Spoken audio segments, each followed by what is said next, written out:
Hello and welcome to today's webinar on hard to define, harder to find patients, using AI and real-world data to understand treatment-resistant depression. To reduce background noise, the lines will be muted during the presentation. If you have a question during or at the end of the presentation, please enter it in the question box located in your webinar control panel. Presenting today's webinar are Dr. Carl Marci and Dr. Joseph Zabinski. Dr. Carl Marci is Chief Psychiatrist and Managing Director of Mental Health and Neuroscience at OM1. Previously, he was Chief Psychiatrist and Chief Medical Officer at several venture-backed health and technology companies. Dr. Marci is a board certified and is part-time staff at Massachusetts General Hospital and Assistant Professor of Psychiatry at Harvard Medical School. He completed 2 NIH fellowships in neuroscience and has published numerous articles in peer-reviewed science journals. He holds 7 patents, and Dr. Marci is a graduate of Columbia University and Oxford University, where he was a Rhodes Scholar. He then went to Harvard Medical School and graduated with honors. He is also the former Director of Social Neuroscience at Massachusetts General Hospital. Joseph Zabinski, PhD, MEM, is Senior Director of AI and Precision Medicine at OM1, where he oversees applications of AI across a range of use cases with pharmaceutical companies, medical device makers, payers, and providers. Prior to joining OM1, Dr. Zabinski was a consultant in the pharmaceutical and medical products practice at McKinsey & Company. He specialized in advertising life science and healthcare clients on using AI and advanced analytics, including identification of unmet medical needs, portfolio optimization, and AI strategy. His academic research focused on applications of Bayesian network modeling methods to predicting and stratifying environmental human health risk. Dr. Zabinski holds a master's degree in engineering management from Dartmouth College and a doctorate with a focus in health analytics from the Gilling School of Global Public Health at the University of North Carolina, Chapel Hill. Thank you for presenting today, and I'll now turn over to the both of you. Well, thank you, Maria. And Joe, you and I have been working together for over a year, and I know you've given some webinars and I've given some webinars, but I think this is our first one together, right? It is. This is going to be fun. Yeah, I'm looking forward to it. So I'm going to start off, and first let's review some educational objectives. We're here to understand the challenges in defining treatment-resistant depression, which is an important topic because we all know that major depressive disorder is increasing, and with that, access to care and treatment resistance is also increasing.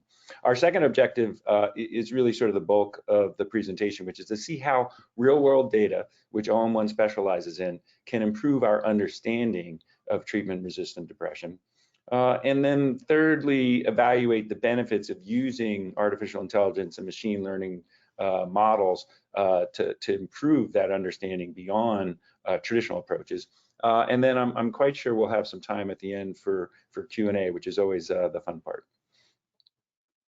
So let's start with some definitions, and I'm sure the audience is familiar with this, but just to level set, right? Real-world data, as defined by the FDA, are the data related to patient health status and/or the delivery of healthcare routinely collected from a variety of sources. And I think the key to this definition is the variety of sources.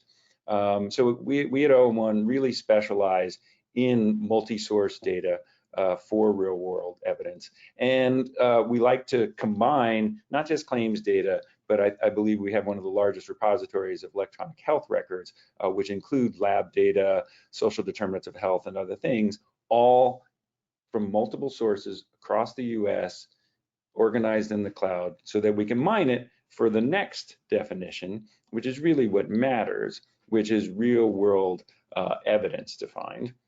And when you look at the FDA definition of real-world evidence, we see that as the clinical evidence regarding the usage and potential benefits or risks of a medical product or device derived from the analysis of real-world data. So real-world data is amazing. It has complexity with it, but it really doesn't mean anything unless you have the ability to mine it for insights. And that's really what we're here to talk about. But first, a quick background on OM1. We believe here at OM1 that in healthcare, outcomes really matter.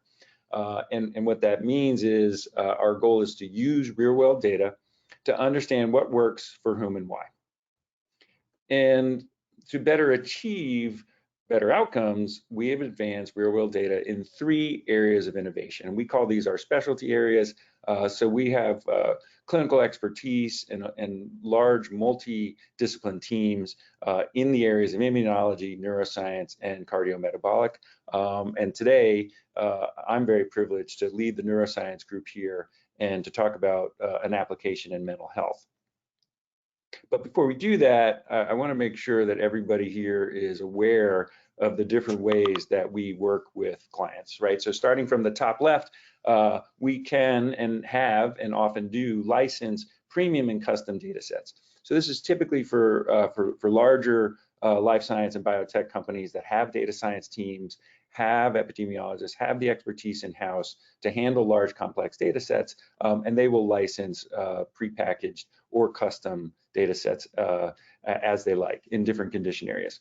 Moving to the right, for those companies who don't have that expertise or have the time or resources to do that, we have experts in-house, including biostatisticians, epidemiologists, clinical experts that will access the data on your behalf to do custom reports.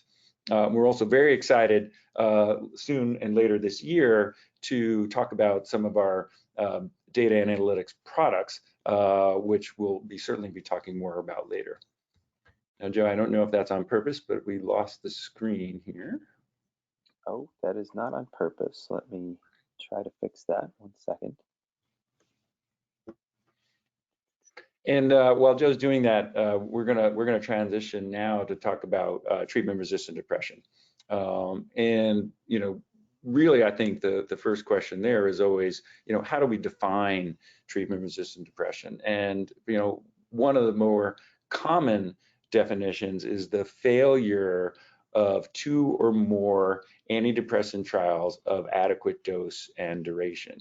And while that sounds simple, what we have learned here at OM1 is actually operationalizing that definition runs into a series of complexities. The first complexity is how do you define duration? The second one is how do you define dose? And the third is how do you define 2? Because we know that there's a lot of different trial and error in mental health. But the next question beyond definition is why do we care? And I think there's really 2 important things to emphasize here. The first is that, unfortunately, treatment resistance is relatively common. So depending on how you define it, we see in the literature and in our own experience that between 5 and 50% of patients do not achieve an adequate response following antidepressant trials. And so that not only in and of itself is unfortunate, but it comes at a high cost. So that's where part 2 comes in, that different estimates vary, but if we assume based on various models that about $90+ billion a year is the cost of depression total, you're talking about treatment resistance accounting for half of that. So this is a very debilitating and very costly illness, and I think understanding it is really important for us.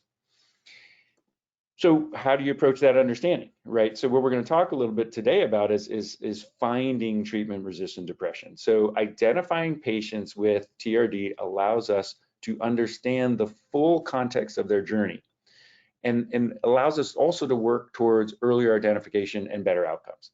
And at the end of the day, that's really the most important thing, right? So number 1, patient identification provides a better understanding of the actual clinical journey. And this is where real-world data comes in, because we can see outside of controlled clinical trials really how these patients progress. And then number 2, it allows us to make sure that patients don't fall through the cracks. We know that in mental health, roughly a third of patients even have access to adequate care, let alone get an adequate response once they're in care. So finding patients who are at risk is very important. And thirdly, allows us to accelerate time to appropriate treatment. So really, as we think about this, that's kind of the key here. And so Again, how we do this at OM1 is by accessing our real-world data cloud, which combines multiple sources of information and allows us to mine this for insights. Now, the broader real-world data cloud has about 300 million patients in it, but when we think about the mental health component of that, we take a step down. And so our mental health network has, which is on the next slide, has about 3 million patients in it. Those 3 million patients are seen by over 9,000 clinicians in over 2,000 specialty practices throughout all 50 states. The data goes back to 2015, and we have a variety of patient-related outcomes, including the PHQ-9 and others. And we have the ability to advance past what we're able to collect by creating an evidence generation network. And I did fail earlier to describe other ways in which we work with clients, which is to create an evidence generation network for clinical outcomes that aren't routinely collected or that clients need at scale. And then, of course, other ways we work with folks is with artificial intelligence. But before we get that, 2 more slides, and the next slide here talks about within that mental health network, within our larger real-world data cloud, we have taken the extra time and care to create what we call premium data sets. And one of the premium data sets that I'm most proud of is our major depressive disorder premium data set. This slide just gives you a few highlights. Happy to talk at length with anyone who's interested, but we have over 400,000 patients that have what we call deep clinical data. And what that means is we have clinical notes from mental health specialists, psychiatrists, psychologists, psychotherapists, and others that allow us to actually go beyond claims data, go beyond lab data, go beyond structured data, and look at unstructured clinical notes. And I put up an example of what this looks like. Here we've got a 59-year-old female who's presenting with symptoms of hopelessness, helplessness, sadness, depression, loss of interest, and passive SI. Clearly meets criteria for major depressive disorder. It is recurrent. It is described as severe. She has comorbid generalized anxiety disorder, and she has been trying psychotherapy as well as medication to make things work.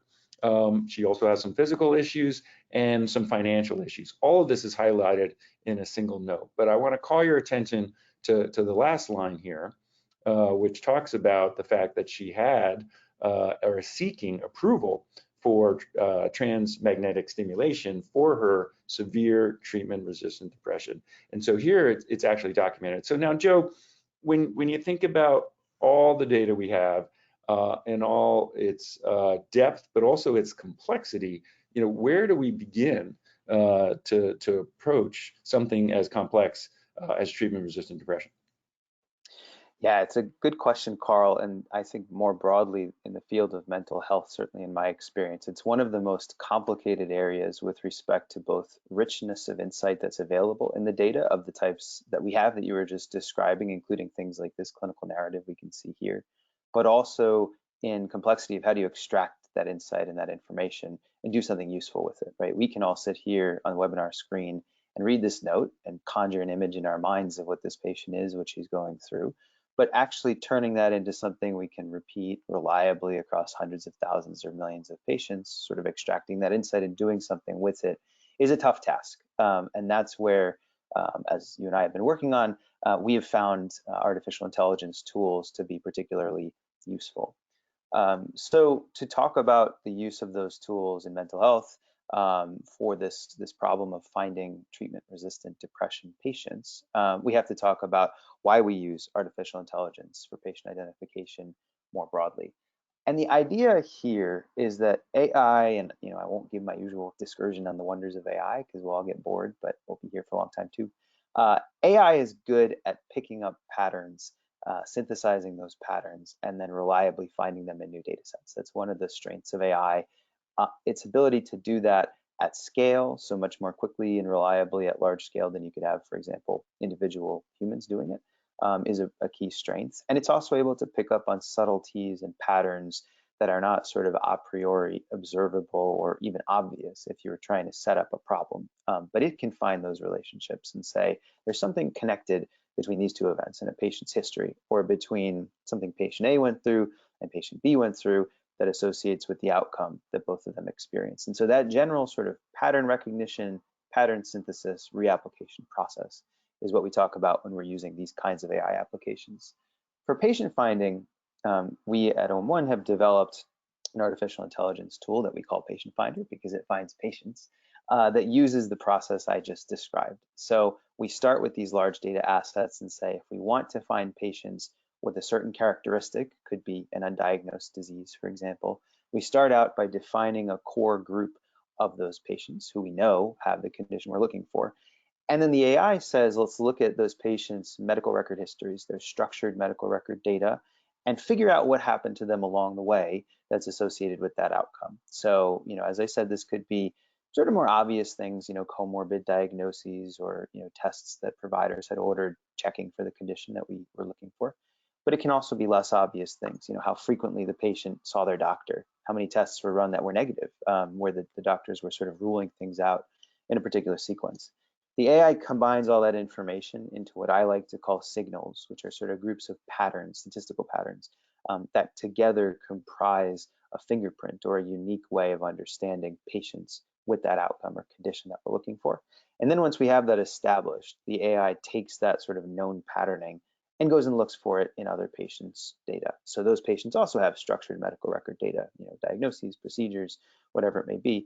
They don't have the diagnosis that we care about from the perspective of patient identification, but the rest of the pattern is there. And so what the AI is doing is highlighting people who look like those, who we know to be true positives in the words of statistics, and saying, pay attention to them, because that's where you're most likely to find these undiagnosed patients. So just to, go ahead, please ask. Yeah, no, I got to just jump in here a little. So Joe, as you know, AI has been in the news a lot lately. And I don't think there's a person on this call who hasn't heard something about Chat GPT. Is this OM1 GPT? How is this different? No, that's a good question. And I was just writing a little position piece on that last night, Carl. It's very topical. This is not OM1 GPT for a whole bunch of technical reasons, but also for the simple reason that this technology at OM1 has always been developed hand in hand with clinicians like yourself, reviewing each of these applications. And I'm sure everybody who's heard about ChatGPT in the whatever it's been now, a couple months since it launched publicly, has seen these instances of it doing amazing things, but also doing scary things that are very wrong but sound correct, right? Well, I think the most common one I've heard is it's writing students' papers, right? And this is causing quite the kerfuffle among educators at every level, right? It is. And you can imagine, applications where it's like, let's use a similar technology to tell us something that's true about a patient based on their medical record. That is, I believe, going to be a future application of that sort of technology.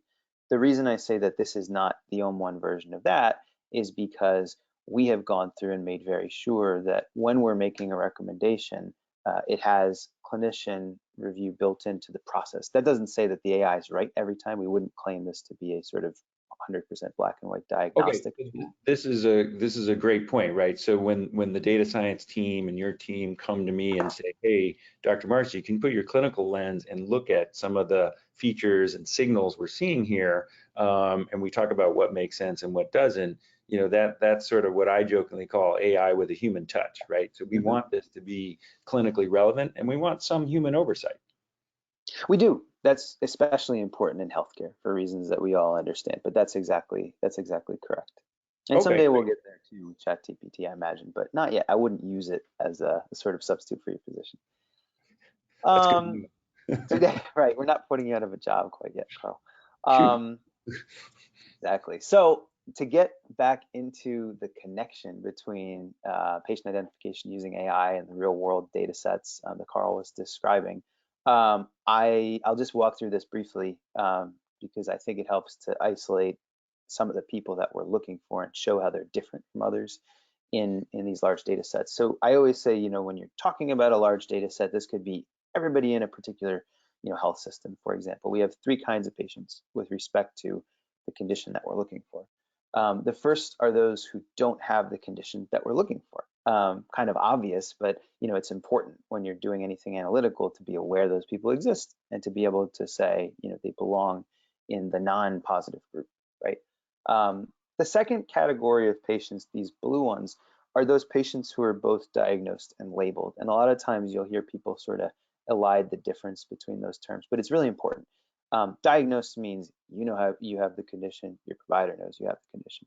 The labeling is an important, distinct third step, which says everybody else knows that you have the condition with respect to your medical record, right? Because a lot of times there's a lot, as I'm sure you could tell us stories of, Carl, that's known between you and the patients you've known and seen for decades, but that's not easily extractable by a third party if they were to just come in and look at that patient's record.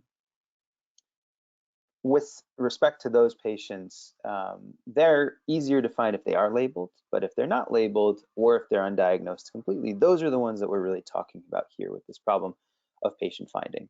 Both saying, if something is known but not fully sort of labeled in the data, can we go, identify those patients? And also all the way upstream, a patient who may be having symptoms, maybe even asymptomatic. They don't know the condition they have. The provider certainly doesn't, not documented in their record, but it's true. It's something that is findable. And so we use Patient Finder to focus on those sort of orange patients.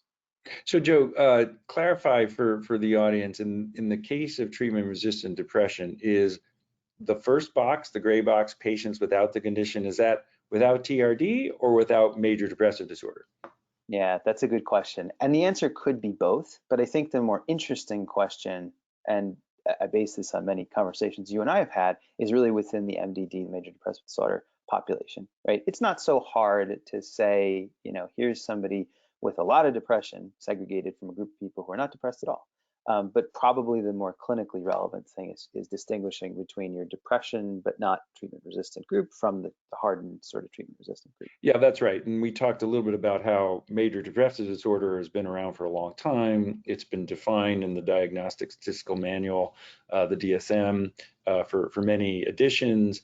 And I think there's fairly broad clinical consensus, although not 100%, on what it is. We can argue about subtypes. But I think when you get to treatment resistance, that's a relatively new concept by comparison, and there isn't a broad consensus on what it is. And that's part of why we're here.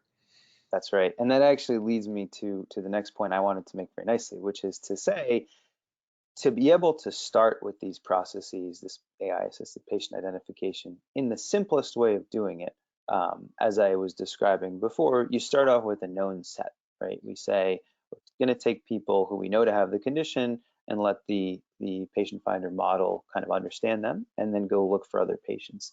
To use this slide, that would be like saying, let's start with some of the people in blue. Those are the ones that we know have the condition, and then use them to go look for the people in orange. But the problem that we have in treatment-resistant depression, as you were just alluding to, is that there's not a great consensus on how to define the people in blue, those who sort of incontrovertibly have treatment-resistant depression. And I talk about this a lot as we've talked together as the gold standard challenge in treatment-resistant depression. And it's not just TRD or even mental health. There's many clinical applications for patient identification in lots of different areas where finding this gold standard, this starting point of patients who we know to have the disease or characteristics we're looking for is not easy because there's no diagnosis code, right? Like that's the simplest way to look for a gold standard cohort. Certainly doesn't exist in TRD. And it's even harder when the clinicians themselves are not in full agreement about what constitutes the condition. And to walk through a couple ways that people have tried to attempt this challenge before, I'll just show a couple that folks have tried to use. First option here is to say, well, if we don't have a diagnosis code to be able to capture treatment-resistant depression, let's look to how regulators try to define this. There do exist regulatory definitions for treatment resistance to allow for medication approval, for example, for patients who have resisted other treatments. We have to have some definition. The current one that's used, at least in the US, that some of the audience may be familiar with, is this notion of 2 failed sequences of treatment of adequate dose and duration within the same depressive episode, which is kind of a mouthful, but contains a lot of important moving pieces. I think there's a couple advantages to this definition. If we wanted to say, let's apply that take the patients who result from the application and then use those to calibrate our AI model, right? That would be the thought process. One advantage is that this is familiar and understood to people in industry, to regulators, to folks who have been writing academic research on this topic. So there's at least some consistency there. And it helps kind of patient identification fit within that broader framework of accepted work. The challenge here is that the devil is in the details. This is, I guess I've written it on 3 lines here. It's not a long description, but there's a whole bunch of problems in terms of non-specificity hiding within those small 3 lines. Adequate is probably the worst offender in there, I think. It's a bit amazing, maybe surprising to some of the audience, but there's really seems to be no consensus on what adequate means. Sometimes adequate duration can mean 4 weeks, 8 weeks, 12 weeks. You know, Carl, you've explained, I know from your clinical experience, how dosing is absolutely not a 100% consistent thing amongst clinicians with valid differences of opinion. So there's no further, level of clarity beneath that word adequate, but it is inadequate in terms of actually trying to apply that to a data set. Because when we're trying to find these patients in our data set, we have to set our filters somewhere. And so we have to pick numbers at the end of the day to choose who's TRD positive and negative. Without more detail or clarity, it's difficult to implement this thing in practice. There's a whole host of other reasons too. You know, there's an awful lot of complexity in capturing the sequence of events, saying patient receives a medication, receives a prescription, fills the prescription, takes the medication, renews the prescription. Do they discontinue? Do they go off treatment for a while? Do they decide not to take their medications for a few days but then return? There's a whole bunch of things like that that make it very hard to say, absent a perfect picture of a patient's trajectory, here's exactly where they belong on this black and white distinction of positive or negative. Final thing, on this one that's challenging is that it misses patients without a recent treatment history. And I know, Carl, you can shed much more light from the clinical side on this, but you've described to me there are patients who are having such a tough time with their depression that they don't want to do anything anymore, including adhere well to a medication regimen, right? But if they're doing that, they can't meet this definition, but they're, to a layman like me at least, they seem pretty obviously resistant to, at least in terms of improvement, to treatment. Yeah, and I think my concern with this definition, or at least the way it gets implemented, is that it's a little too early in the process, right? And most of the definitions we've seen and used make adequate duration, 8 weeks, and it can take 6 weeks to titrate to an adequate dose on patients. So is it the duration of the therapy from the first script, or is it only during that adequate dose period that we're talking about? In terms of other implementation issues, do the medications have to be from the same class? I have literally had patients who have been on 5 different antidepressants over the course of 2 years be rejected from insurance companies because I didn't switch and try enough different classes of antidepressants, even though 10 years ago, I know from their history, they didn't tolerate those medications, which is why I didn't bother to re-challenge the patient. And that sort of also speaks to your point about recent treatment history. In this country, by the time you get to see a psychiatrist, in most cases, you've been probably suffering from depression for some time, or in many cases, perhaps primary care doctors have been trying to treat your depression. And we know for a fact that in the US, more antidepressants are prescribed by primary care doctors than psychiatrists by far. So this really creates a lot of challenges for the industry. Exactly.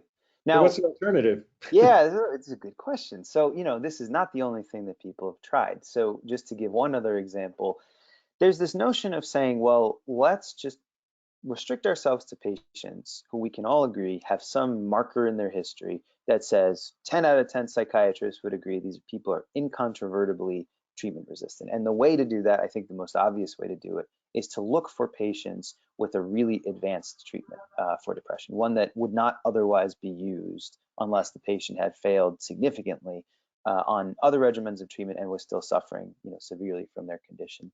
And you can see a couple that we've listed here: ketamine treatment, electroconvulsive therapy, I believe the TMS, transcranial magnetic stimulation, that you highlighted in the note we showed previously, that patient was sort of being evaluated for considering that treatment. But if we see those sorts of things in a record, I think there's a pretty clear clinical consensus that that patient had reached that sort of severe treatment resistant stage. The good thing there is that these labeled cases meaning patients, meeting this definition, having one of these qualifying treatments in their history, these are pretty clearly TRD cases. There's not going to be too many people who would argue with that. And it's much easier to implement this in a data set, right? We can just filter for patients with these treatments. We'll do a couple of additional checks to make sure they have a depression diagnosis, they've seen a psychiatrist, things to make sure we're not having data quality issues. But beyond that, it's quite a straightforward extract to come up with a cohort. But there are significant drawbacks here too. The first one is that these sort of no argument treatments or super advanced treatments are relatively uncommon in the depression population. The consequence there is you're just not serving most of the population by restricting yourself to looking at this small subset who's progressed that far. And you miss a lot of patients who could be TRD positive, but who haven't received one of these treatments. And in fact, by definition, you're missing everybody who has not, received one of these treatments in the past. And I think it's true, Carl, you tell me if I'm wrong, that's probably the vast majority of TRD people out there, right? In this gap between, failed a bunch of things, not responding, but haven't, had these really advanced electroconvulsive things and so on, right? Yeah, I mean, what I like about option 2 here, the no argument qualifiers, is that they're bright and shiny and gold, right? I don't think you would get much argument that someone who's requiring electroconvulsive therapy or transmagnetic stimulation or an infusion of ketamine, likely meets the criteria as treatment resistant for a whole bunch of reasons. The problem I have is it's too late. Right, and even the note we saw earlier of the 59-year-old woman who's seeking approval for TMS, she would not qualify under this definition. And I will tell you, as I referred earlier, particularly the population I take care of, which is through a community health center in Boston, these patients don't have the best insurance in the world, and there's a lot of patients waiting for approval, and it can take months, if not years, to get that approval, languishing with treatment-resistant depression that this definition would miss, to your point. Exactly. So here's our solution to this gold standard problem. The thing that lets us have this initial cohort so that we can then use AI to expand our visibility to TRD. We leverage the notes, the unstructured data, the data that Carl was just referencing, to look for instances where clinicians, psychiatrists themselves have annotated that the patient was experiencing treatment-resistant depression. You can certainly argue that, this has its own imperfections, right? I don't know if you got, 100 psychiatrists in a room, if they all agree on everything. I'll leave that one to Carl, but we at least have some good record that the patient came in and sat down in front of a qualified doctor, and that doctor took it upon themselves to inscribe in their record that the patient was experiencing treatment resistance. Getting to this cohort is not quite easy because we have to process these notes. We have to do it in a kind of high quality way, so we're not absorbing a bunch of junk and noise and so on. But because of the size and richness of data sets we get to work with, we're able to take this approach to generate a reasonable cohort, in the thousands, for example, that we can then use to go do the AI calibration. So this is kind of how we solve some of these gold standard challenges when the notes provide the solution.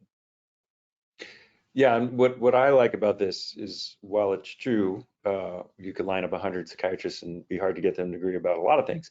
Going through the notes and thinking about this now for the better part of a year, I've been very impressed with the consistency in these patients. They have a level of complexity and severity that, to me, is incontrovertible. That they meet some clinical sense that, I think for many clinicians, particularly in a field like mental health and psychiatry, where there is no diagnostic test, we rely on the brain's ability to recognize patterns, not unlike what I think our machines are going to do in this case. And so, I was very impressed with this idea, particularly because it comes from that unstructured note that's unique and hard to find, and really represents the sum total of that clinician's experience and training with that patient, which is unlike those other definitions. That's exactly right. And I would be remiss if I didn't say this is not as simple as doing, string searches. We're not just looking for the word treatment-resistant depression, because if you do, you'll get plenty of, useful cases, but you also get things like we showed you on the previous note, where it's not actually patient receiving TMS, it's patient, consulting for TMS, right? We have to be very careful with these sorts of things, even something as simple as saying, not treatment resistant, right? These seem trivial. But we have to watch out for them, and we do. That's one of the reasons we work so closely, with our clinical folks like you to say, does this phrase mean treatment resistance? Does that one mean treatment resistance? I'm glad you brought that up, right? Because the simple notion would be to, like you said, just do a string search for those words and pull those charts. I'm thinking of a particular chart we reviewed where it was a template. And the template was clearly educating the patient that they did not have treatment-resistant depression at this time. And I think we all looked at that and said, boy, this is a little more complex than just looking for words in a string. Exactly. The good news is you don't have to do this ad infinitum. You need to do it enough to have a reasonable calibration cohort for the technology, but that's where the technology takes over and sort of achieves, we hope, those advantages I described earlier with scalability, with finding patterns and easier to access data. So the question is, in this case with TRD, does it work? More specifically, can we find psychiatrist labeled TRD cases using only structured patient data? That's the way we test the model, right? We say we now have our known set.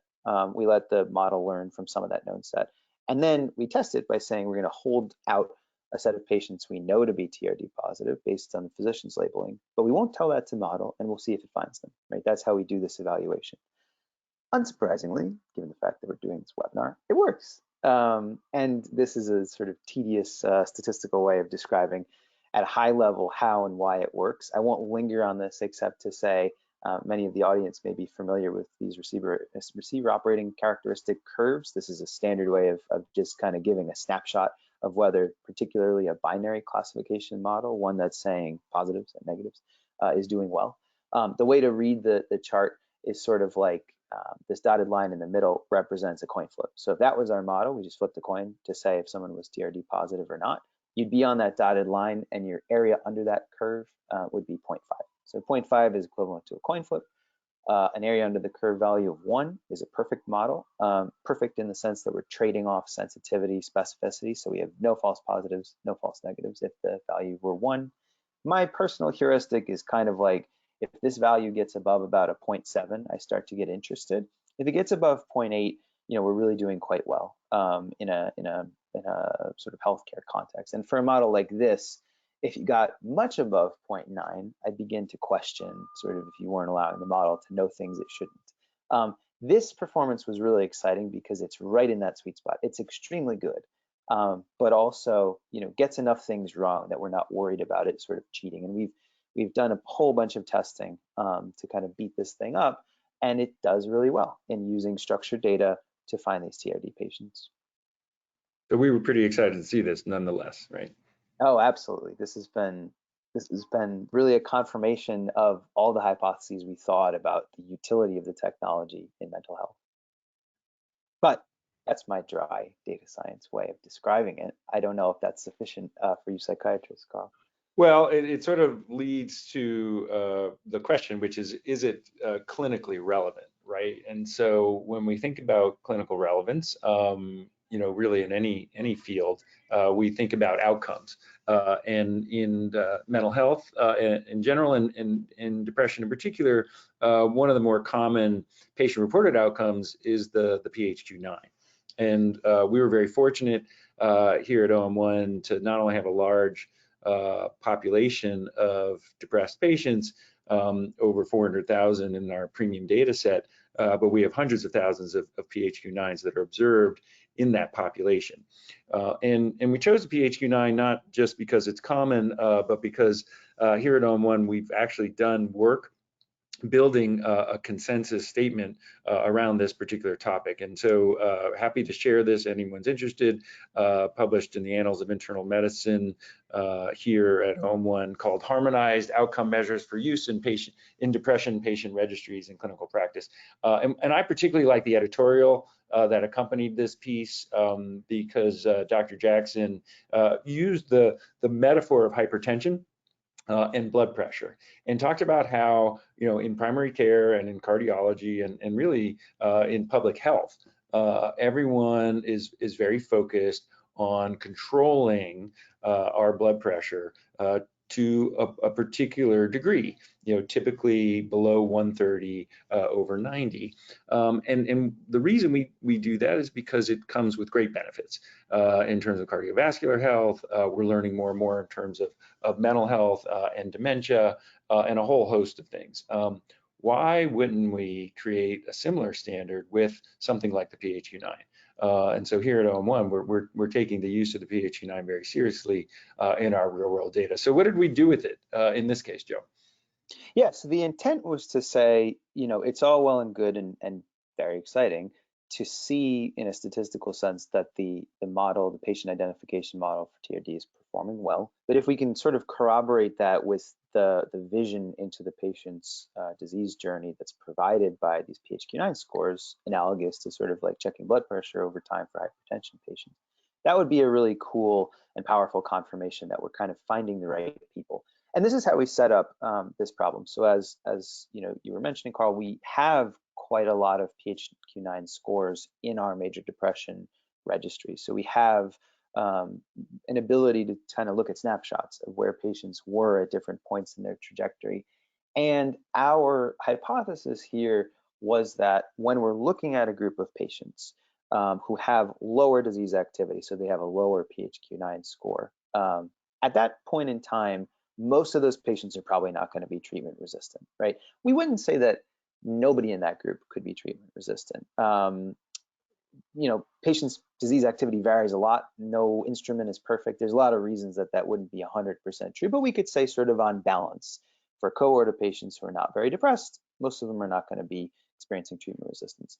We'd assume that the opposite is true if we're looking at a really depressed cohort, patients who are scoring really high on this patient PHQ-9 metric. Again, doesn't mean that everybody with a high score is automatically a treatment-resistant depression. Could be someone showing up to your office for the first time, experiencing really bad depression, who hasn't tried any treatments yet, right? That's plausible. But at least at a statistical level, we'd expect to see more resistance in that sicker population at that point in time. And so what we wanted to do is test this with the data. We wanted to see if we kind of stratify a group of patients, depression patients, and bucket them in increasing disease severity as measured by the PHQ-9, do we see more treatment resistance as we sort of move up the scale?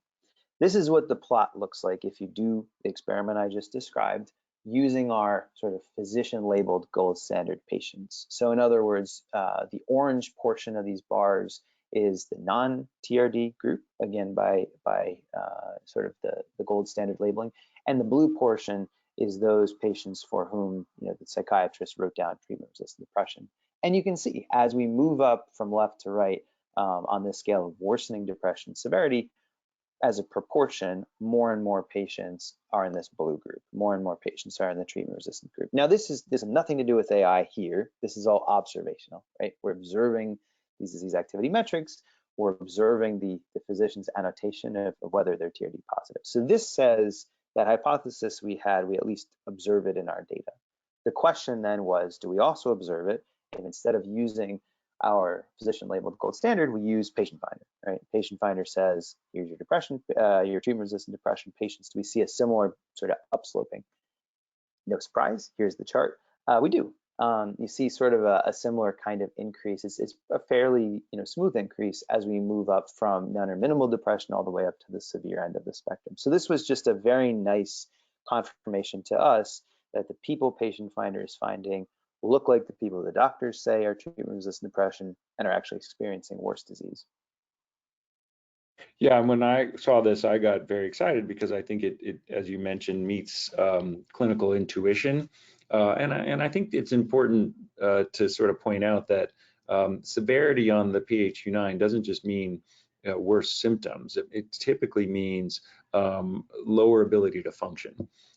So it's not surprising to me that clinicians are taking patients who have higher PHQ-9s, looking at their ability to function in the world, looking at how they're responding, or in this case, not responding to treatment, and seeing more treatment resistance in patients with higher severity. This is also consistent with the literature on treatment-resistant depression that one of the few common factors across studies is that severity pops up from time to time. So this was actually reassuring. That's right. Yeah. Go ahead, Carl. No, I mean, I think we're about ready to wrap up here and maybe take some questions in a few minutes. But just to kind of recap what we learned, we see that artificial intelligence can help find treatment-resistant depression patients, even when they're hard to define. And that's really been the theme of this work. And we're very excited to share this with you, and soon more to come as the year progresses, because there's a lot more work we've done over the past year, and we're excited to share it. Importantly, we're using unstructured clinical data where we can identify a patient cohort based on expert clinician judgment and using that as a gold standard. And I think that's a unique gold standard. You have to have this type of data to be able to do that. But I think it's an important one that really balances between what we talked about in terms of the regulatory definition, which I worry is a little too early in the process, and using somatic treatments, which might be a little bit too late in the process. So I think this gives us a kind of Goldilocks definition, as I like to say. And then finally, this ability to structure, take unstructured data and find patterns in structured data is really exciting. And it also segues nicely into some other work we're doing, right, Joe, in terms of using unstructured data to become structured?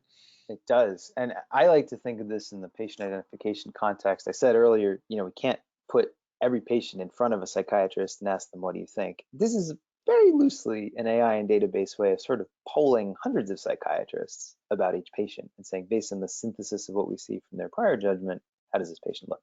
But another way, and we won't have time to go into this at all in detail, but another way that we're sort of trying to understand these patients' trajectories better using AI centers around this idea of these disease activity metrics. We talked a bit about the PHQ-9 and how useful it is to understand where patients are in their depression journey. The problem is these metrics are not always captured in clinic.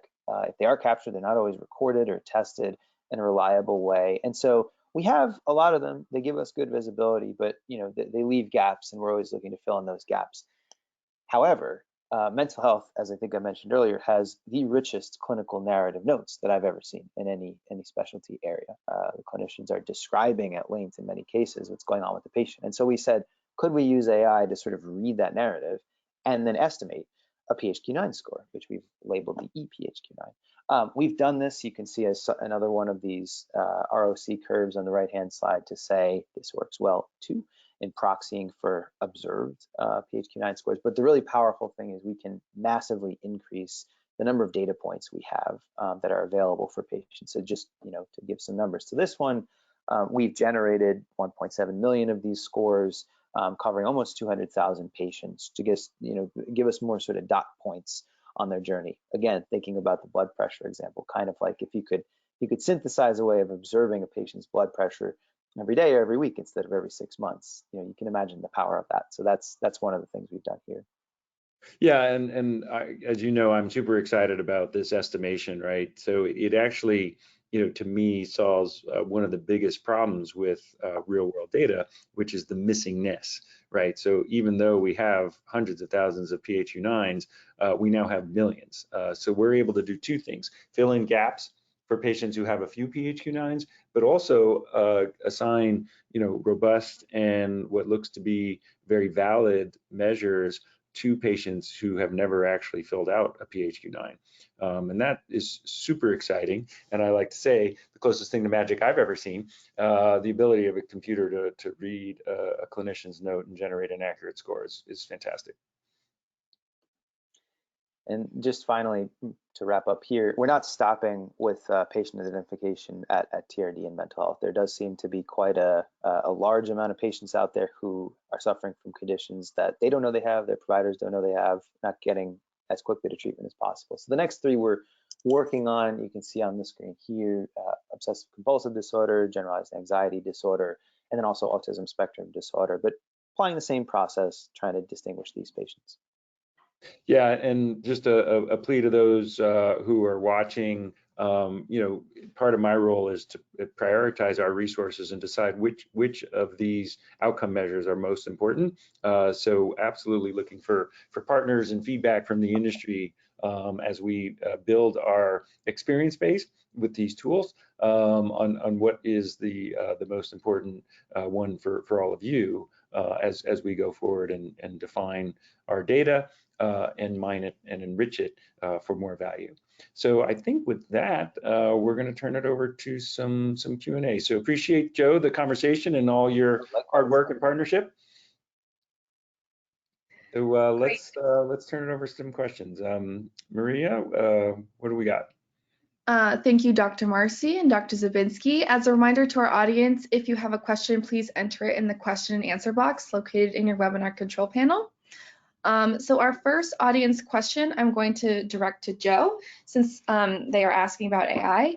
So they're asking, what is the minimum sample size of true cases you need to use AI to predict something of interest? For example, in rare diseases, we may only have 50 to 100 patients in a total cohort in the US. That's a great question, and we have spent totally not on the topic of mental health, but elsewhere in our work at AI at OM1, this question of how do we help with rare disease, ultra rare disease in terms of sample size, amplification is a good one. My rough heuristic here is certainly comfortable in general with 4-digit numbers in terms of positive cases. 3-digit numbers we can work with. When you're getting down to the, there may be 50 cases in the US, it's a really tough problem, but I also understand very, very closely from having worked with some of those folks that, every additional patient is of great value to find. So each case is different, I would say, at that level, but it's not impossible to take a look at what's distinct about those patients, try to do something useful with AI. It doesn't always work, but we can take a stab at it. Great, thank you. Our next question is asking, what are other areas has OM1 used Phenome and Patient Finder in? Yeah, so there are many, but particularly, we think of this broader kind of digital phenotyping technology that's powering Patient Finder, powering the patient identification we spent time on, as one area of insight application. So that's sort of like, if you need something diagnosed, use that approach. And we've done that in obviously mental health, but also cardiovascular disease, rare disease, as I was just describing, a number of other areas, respiratory disease. But we've also used similar technology to look at, can we come up with a cohort of patients who's uniquely unlikely to respond well to a treatment before they start, or who is at higher risk of progressing to more advanced disease or having an adverse event in their future. Those are some of the kinds of applications we look at. Yeah, Joe, I'm particularly thinking about some of the work we've done in joint replacements. And I know this is in the public domain, so you can talk about it. And you and I even talked about, a personal experience I have with someone who needs a knee replacement. And it was very reassuring to hear that the model was correlating with, some of the attributes this person had and going into what's, a pretty scary surgery. Yeah, so the idea there, to go completely off topic from our treatment-resistant depression world, was just to say, patients who are undergoing preference-sensitive treatments, which is a bucket into which many things, including knee replacement, for example, fall, they have wildly variable outcomes. And those outcomes are very difficult to sort of predict individually prior to their treatment. So could we build an AI tool that would take in data, including data about the patient's own experience of their disease before surgery, and say, here's how likely you are to feel better after your surgery, as well as here's your risk of serious complication. That's our Joint Insights tool that we've developed in musculoskeletal. And yeah, it provides some good clinical utility. Yeah, and it's an example of an application, right? So this is a model that's actually in the world being used by clinicians today, and that is, I think, the goal for all of these models, to inform care. Yeah, we were joking about, Chat GPT or whatever putting you out of a job. I don't think that that's going to be the case anytime soon. And if I've learned one thing about AI in healthcare, it's that the AI helps the providers to do their job better. That's the best use of it. It's not, adversarial, but it's augmentative. Right, and as you know, I've thought a lot about our humans' relationship with technology, I think it's important that we take lessons from the business world, which is that any attempt in healthcare, and particularly mental health, to replace clinicians have really failed. What you want to do is make clinicians more efficient, and allow complex brains to do what complex brains are good at, which is looking at complex patients, and let computers handle the simple stuff. That's right. And this patient identification work I mentioned earlier, we're not ever going to say that I can see a world where the tool says definitively this patient has or does not have the condition. The point is to make you folks more efficient by saying, here's, from the ocean of people you could look at, pay attention to these few, take a look at them, see what you think, talk to them, and then make your clinical judgment. Yeah, and I always think of, in medical school, you're taught, common things happen commonly, but uncommon things are out there, and so having computer assistants to help you think about what this may also be, or to consider treatments that you haven't thought about, because we all get into our habits. I think it's incredibly powerful. Maria, should we do another? So our next question is asking, one criticism of AI and machine learning in healthcare is the potential for bias. How does OM1 overcome this? Oh, I'll let Joe take this one. Okay. So it's a real concern, legitimate concern, and very true. I've never seen a data set that is perfect and unbiased or perfectly calibrated in every dimension. So first step is just realizing that is the case. Beyond that, I think we approach this in a couple ways. First, we have a very high quality team of biostatisticians, epidemiologists here, as well as our clinical experts, who can help those on the data side to say, is this, the distributions we're observing, the patient characteristics, do they make sense, not just purely statistically, but with respect to the actual populations that we're trying to talk about. We can do imputation and sort of estimations to fill in some of the data gaps on some of these dimensions as well, sort of like what Carl was describing before. And I think the final answer I always have on these questions is we just have to think about AI tools learning from real world data sets being applied in a context that reflects where they came from, if that makes sense. I think a lot of times where we run into problems is trying to say, data set over here just magically, will apply to a group of people over there that don't look anything like it. And, let's wait until it blows up to be proven differently, right? It's fine to start working with an imperfect data set. We have to, right? That's what we have. But what's not fine is not being careful about the translation. So we try to be very cautious about that. Right. So I'm hearing sort of two things there. One is the potential bias in the data source itself. And I think one of the advantages we have here at OM1 is by having such a large data set, it becomes as representative as possible of the populations we care about versus some of the academic models, which are based on much smaller data sets. And then the second one being the actual model itself, how you build it, whether there's human oversight, and how you apply it. I think those are all sources of bias that I know, I've learned a lot from you, and how OM1 approaches it, I think really sets a standard. I think we're just about out of time. I don't know, Maria, what do you think? One more quick one?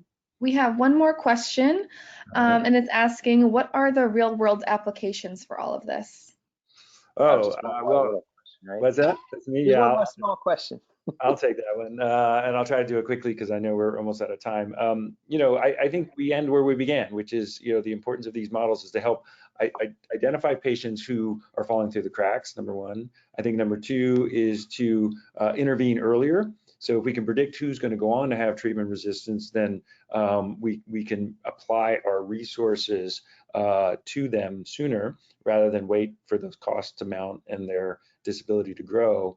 And I think finally, it's something we really haven't talked about, but I think is really important. And I know, Joe, you and I have speculated on this, which is, if you have a good definition and you can prove that it works and is clinically relevant, you can begin to really think about what works for whom in a different way.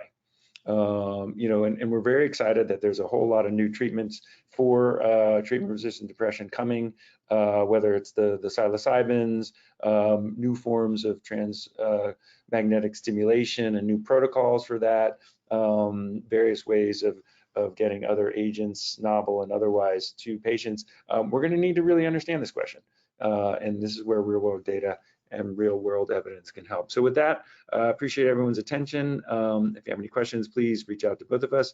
And Joe, thank you very much. Thank you as well, and thank you, audience.